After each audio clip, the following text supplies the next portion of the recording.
Bonjour à toutes et tous, c'est Amphinobi 414. On se retrouve aujourd'hui en ce mardi 3 avril 2018. Ça y est, on est au mois d'avril, les gens. Bon, ça y est, on est content, il fait beau, tout ça. Enfin, comme je vous ai dit, j'enchaîne tellement les vidéos que je peux pas vous dire. Mais au mois d'avril, ça y est, le beau temps va arriver, le printemps va sortir et on va pouvoir vraiment s'éclater. Enfin bref, on n'est pas là pour parler de ça. Bien que si un jour vous voulez, on en parlera lors d'un des lives. Je sais pas quand, hein. Chaque fois je dis oui, j'essaierai de vous faire des lives le week-end, tout ça. Bon, sachant que ce week-end, je suis pas là et que j'ai vachement pris d'avance. Parce que là, pour moi, on est aujourd'hui, on est le lundi 26 mars. Vous vous doutez? Et moi, j'ai déjà anticipé sur les 2 semaines. Pour être un peu plus tranquille. Donc, du coup, on va tout simplement parler des lunettes noires. Alors, qu'est-ce que c'est cet objet-là? C'est apparu en 2e génération. En 2e génération, c'est là que les objets ont commencé à sortir. Donc, simplement, les lunettes noires, ça paraît tout à fait logique qu'elles soient là. Alors, les lunettes noires, ça n'a pas grand-chose d'utile. Enfin, dans les 2e et 3e générations, les lunettes noires augmentaient la puissance de l'attaque de type ténèbres de 10%. Et en 4e génération, ils ont augmenté les attaques de type ténèbres, pas de 10, mais de 20%. Parce que 10%, c'est pas ouf, ça fait un peu comme le Mandomus, hein, comme je vous ai dit, ça fait des dégâts en plus. Et donc le 20%, ça devient un peu plus utile. Ces objets-là, on peut juste les trouver dans la nature, hein, la plupart du temps. Alors, Grayena, Noctali, Amphinobi, tous les types ténèbres bénéficieront de ça. Qu'est-ce qu'on peut dire d'autre par rapport aux lunettes noires? Est-ce que c'est vraiment un objet vraiment utile? On va dire que pour les 2e, 3e, voire 4e générations, c'était assez utile, et c'est utile courant l'aventure, quelles que soient toutes les générations confondues. Si vous prenez un type ténèbres, d'ailleurs le type ténèbres, depuis qu'il est sorti en 2e génération, c'est des Pokémon qu'on joue souvent. Donc c'est pas mauvais. Et puis en plus de ça, vu que depuis la 4e génération, ça augmente de 20%, on dit pas non.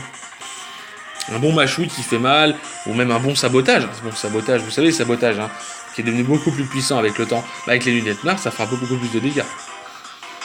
Voilà. Donc c'est tout pour les lunettes noires, enfin, pour aujourd'hui, mais on va tout simplement parler de la loupe. Alors la loupe, qu'est-ce que c'est? D'où son nom, hein, une loupe, qu'est-ce que ça fait? C'est une loupe, quoi. Ça zoome, quoi. Enfin, ça zoome pas. Mais ça permet tout simplement d'augmenter la précision des capacités de 10%. Alors vous allez me dire, mais c'est totalement inutile cet objet. Amphinobi, qu'est-ce que tu racontes? Là, tu racontes des bêtises. Non, pas du tout, je vous raconte pas de bêtises.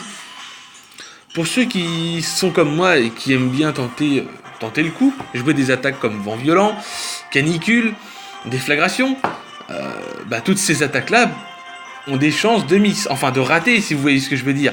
Alors que justement, avec la loupe, ça vous permet justement d'avoir plus de précision. Alors en stratégie et en combat, c'est très très rare d'utiliser cet objet. Parce que comme je dis, augmenter la précision c'est bien, mais il y a d'autres objets qui sont beaucoup plus utiles, comme les objets choix qu'on a vus, l'orbe-vie, tous les objets qu'on a vus la semaine dernière, la veste de combat, la bulle d'assurance, tous ces objets-là sont bien meilleurs que la loupe, je suis tout à fait d'accord. Et dites-vous que si votre Pokémon a des talents comme agitation qui augmente l'attaque mais baisse la précision, la loupe peut être utile. Donc voilà pourquoi je dis ça. Alors, en 4e génération, on peut l'avoir au casino de Valaroc, pour 1000 jetons. Sinon, on peut la trouver sur des Yanma sauvages, dans le Grand Marais, hein, dans Diamant Pâle Platine, pour ceux qui se souviennent, avec 5% de chance de l'obtenir, donc c'est très dur. Sinon, en 5e génération, on peut l'avoir à Volucité, dans la ville, dans les métros de combat, pour 8 PCO. Pareil, hein, par les Yanma et Mega, 5% de chance, mais c'est super dur.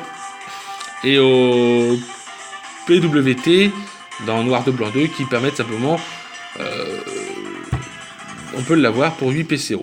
En 6G, on peut l'avoir à la maison des combats pour 48 PCO, soit sur XY ou sur Ruby Omega Sapphire Alpha. Ce que je conseille, c'est de faire ça si vous voulez vraiment cet objet-là, plutôt que de l'acheter, trouvez-le sur des Ténéfix ou des Yanma sauvages. Et sur la route 123, près du lac, dans Ruby Omega Sapphire Alpha, on pouvait l'obtenir. Et sinon, c'est donné par un randonneur dans XY. Enfin, faut prendre des... si au moins on a pris 14 photos ont été prises avec le panneau photo. Enfin bon, bref. On prend pas vraiment de photos dans XY. Et en 7G, on peut l'avoir par les Ténéfix, donc c'est très rare, hein, à mon avis, 5% de chance.